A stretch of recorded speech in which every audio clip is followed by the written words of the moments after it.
আসলেই কি একদিনের ভিতরে 40 থেকে 50টা কেক বানানো সম্ভব? আমার মনে হয় উনি একদম বাটপারি করছেন। আর ওনার সাপোর্টে দেখি কিছু কিছু হোম বেকার আপুরা ওনাকে সাপোর্ট করে বলছে হ্যাঁ 40 থেকে 50টা কেক বানানো কেন সম্ভব না। আচ্ছা উনি যে অথেন্টিক বলে চালিয়ে দিচ্ছে, উনি কি আসলে অথেন্টিক কথাটার মানে বোঝে? উনি বাটারস্কচ কেকে ক্যারামেল সস ইউজ করেন না, বাটারস্কচ কেকের মেইন ইনগ্রিডিয়েন্টসগুলোই উনি ইউজ করেন না, তাহলে উনি অথেন্টিক বলে কিভাবে চালায়?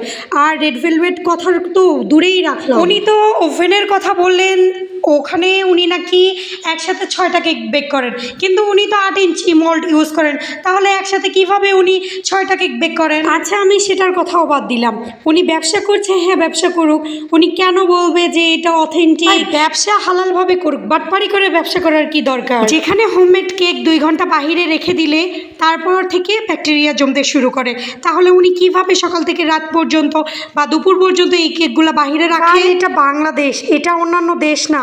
কিছু কিছু আপু ওনার সাপোর্ট নিয়ে কথা বলছে, আমার তো ভিডিওগুলো দেখে অনেক বেশি রাগ লাগছে।